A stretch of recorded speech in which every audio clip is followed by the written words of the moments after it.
మురికి గుంట్ల పెరిగింది బురద గుంట్ల చదివింది పంది గుంట్ల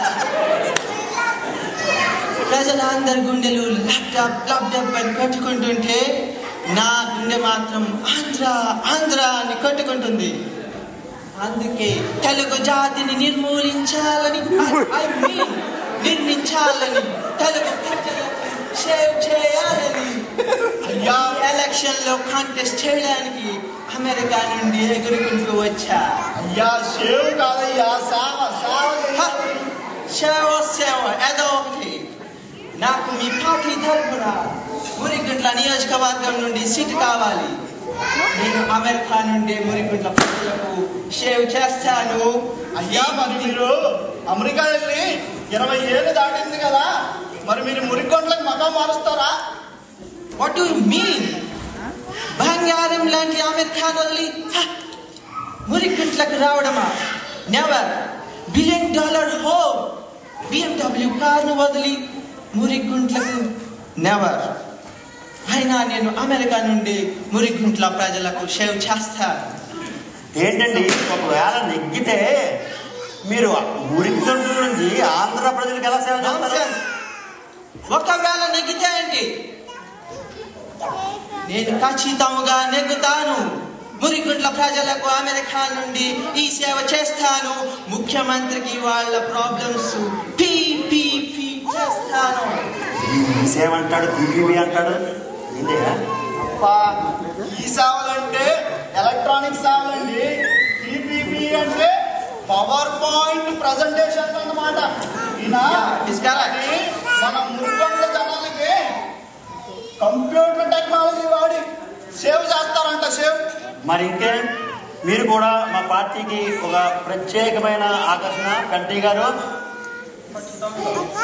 అందుకని మీకు మాకు ముందుగా మీరు పార్టీకి ఆ సీట్ కావాలంటే మాకు ఫండ్ ఇవ్వాలి. మీరు నాకు మీ ఫార్మాలిటీస్ అని బాగా తెలుసు. అందుకని నేను మీకోసం ఆల్రెడీ ఈ చెక్ తీసుకొని వచ్చాను. ఈయన మరీ వెల్ ప్రిపేర్డ్ గా వచ్చారండి, మరి ఎందుకు ఆలస్యం? సమర్పించుకోండి. అయ్యా పెంటి గారు, మీకు మురికి గుంట్లో ఇవ్వడం కుదరదు. మీకు ఆసిఫ్ నగర్ ఖాళీ చేసాం, అక్కడి నుంచి కూడా చేయండి. ఇది అన్యాయం. ఆయన డబ్బులు తీసుకున్న తర్వాత మీరు ఇలా ఎలా చేస్తారు? ఆయన ఆసిఫ్ నగర్ నుండి మనం ఎలా గెలుస్తామనుకున్నారు? ఆయన మనకు అక్కడి నుంచి ఒక ఓటు కూడా పడదే. మీరేం కంగారు పడకండి. మీ గురించి ఆంధ్ర తారలంతా మీ నియోజకవర్గంలో ప్రచారం చేస్తారు. మా అయోమయం చూసుకుంటాడు అవన్నీ. కంగారు పడకండి పెంటా గారు, మిమ్మల్ని గెలిపించే బాధ్యత నాది. ఈలోగా మీరు ఇవ్వండి, దిక్కుమాల పార్టీ వరదెళ్ళాలి, చెప్పగుర్తిగా మీ ఓటని ప్రాక్టీస్ చేయండి. చెప్పా? ఓకే, దిక్కుమాల పార్టీ వరదెళ్ళాలి, చెప్పగుర్తిగా మీ ఓటు.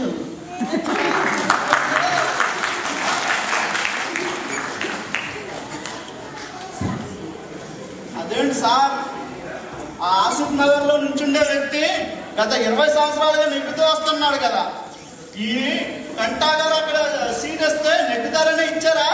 నీకు అసలు రాజకీయం తెలియదయమయం. ఆసిఫ్ నగర్ సీటు మన ఆడిసి చచ్చినా నెగ్గలేం, అది పోయే సీటు. అలాంటిది ఈ ఎన్ఆర్ఐకి ఇచ్చామనుకో, సీటు ఇచ్చినట్టు ఉంటుంది, మనకు సొమ్ములు కూడా పడతాయి. సార్, ఈ మధ్యన మీ బుర్ర రాజకీయం బాగా నేర్చుకుంది సార్. మీలాంటి వాళ్ళు ఉండబట్టే మన పార్టీ ఇలా వెలిగిపోతుంది. అది సరే కానీ అపాయింట్మెంట్ చెప్పవయ్యా, చెప్పు. ఏముంది సార్, తర్వాత మీకు ఒక కత్తి లాంటి క్యాండిడేట్ తీసుకొచ్చాను.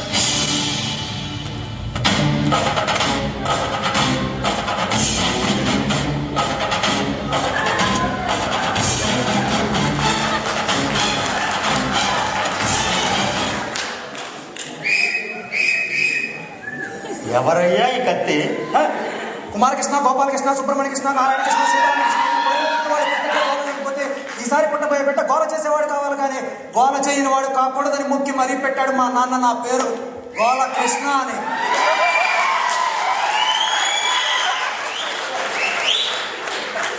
ఏమిటయ్యా గోల గోల అంటున్నాడు. ఇలాంటి గోలగాలకి టికెట్ ఇస్తే మన పార్టీయే దిక్కు లేకుండా పోతుంది. ఏంటి దిక్కు లేకుండా పోయింది? ఎవరనుకుంటున్నావు నన్ను? ఏమనుకుంటున్నావు నన్ను? గోలనాయుడు వంశంలో పుట్టిన వాడిని, నిత్యం గోలనే కుడిచేవాడిని, పిడికట్లో పాసు పదాస్త్రం ఉన్నవాడిని, గుప్పెట విప్పాను, గుండె పగిలి వస్తారు. ఏమిటయ్యా పగిలేది? అసలు మా పార్టీకి ఎంత ఇచ్చుకోగలవో చెప్పు. లంచమా? ఇండియా చాలా గొప్ప దేశం అంటారు. ఒక ఇండియా 250 జపాన్లు సమానం, ఒక ఇండియా 28 సింగపూర్లు సమానం. ఇండియా జనాభా 102 కోట్లు, అమెరికా జనాభా 28 కోట్లు. 28 కోట్లు ఒక బిల్గేట్స్ పెడితే 102 కోట్లు ఒక బిల్గేట్స్ కూడా పుట్టలేదు. కారణం లంచం. మన దేశంలో అడుగడినా లంచం. మున్సిపాలిటీ నీళ్లకు లంచం, కరెంటుకి లంచం, కరెంట్ ఇవ్వడానికి లంచం, కరెంట్ తీయడానికి లంచం, ఎక్కడ చూసినా లంచం లంచం లంచం. తెలుగు భాషలో నాకు నచ్చని ఒకే ఒక్క పదం లంచం. అలాంటి నన్ను లంచం అడగండి. ఏమిటయ్యా ఇతను లంచం లంచం లంచం అడిగితే ఏదో తప్పు పొరపాటు మాట్లాడతాడు. ఎవడండి బాబు ఇతను? ఏ ఊరి నుంచి వచ్చాడు? ఊరు కారంపూడి, ఏరియా పల్నాడు. మా ఊరికి నేల మీద రావచ్చు, నీళ్ళ మీద రావచ్చు, ఆకాశంలో రావచ్చు, ట్రైన్లో రావచ్చు. ఏ సైడ్ నుంచి వచ్చినా సరే మా ఇంటికి 2 గుమ్మాలు ఉంటాయి. పెరటి గుమ్మం, వేది గుమ్మం. ఏ టైప్ నుంచి వచ్చినా సరే Sunday to Saturday, working day, holiday, any day, any time.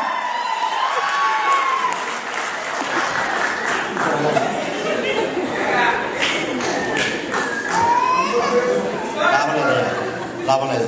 ఇటువంటి వాళ్ళు మాత్రం తీసుకురాకు ఆఫీస్కి.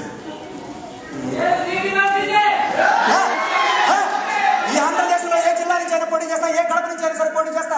ప్లేస్ నువ్వు చెప్పినా సరే, నన్ను చెప్పమన్నా సరే, టైం నువ్వు చెప్పినా సరే, నన్ను చెప్పమన్నా సరే, ఎప్పుడైనా సరే, ఎక్కడైనా సరే.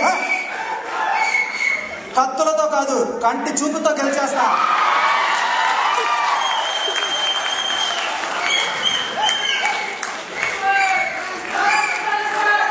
సుడిగాలి చెప్పకుండా వస్తుంది. ఈ గోలకృష్ణ గోల చేస్తూ వస్తాడు.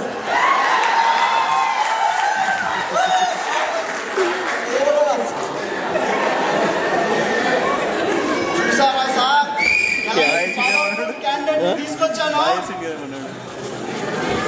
ఏమిటయ్యా పవర్ఫుల్? ఈయన కానీ టికెట్ ఇచ్చేలా అంటే నన్నే కాదు మొత్తం నా పార్టీనే లేపేసేలా ఉన్నాడు. అవునండి, ఈ కానీ టికెట్ ఇవ్వలేదంటే మిమ్మల్ని ఏంటి ఈ పార్టీ ఆఫీస్ని కూడా గోల పెట్టే లేపేస్తాడు. ఏదో ఒకటి చేయాలయ్యా, ఏదో ఒకటి చేయాలి.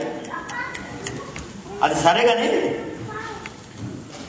ఆ గలాటా పార్టీ, అపోజిషన్ పార్టీ ఉన్నట్లు గలాటా ప్రెసిడెంట్, ఆయన ఎక్కడి నుంచి పోటీ చేస్తున్నాడు అంటావు? ఆ గలాటా శేఖర్ అండి, ఆ గలాటా శేఖరు జువ్వలపాలెం నుంచి పోటీ చేస్తున్నారండి. ఒక పని చేయవయ్యా, జువ్వలపాలెం సీటు ఈయనకి ఇచ్చేసాయి. వీళ్ళిద్దరు కొట్టుకొని ఎవడ ఉంటే ఆడు మిగులుతాడు.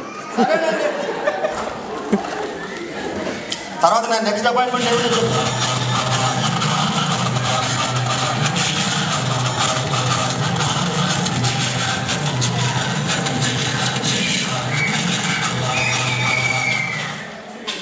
వచ్చేస్తారు.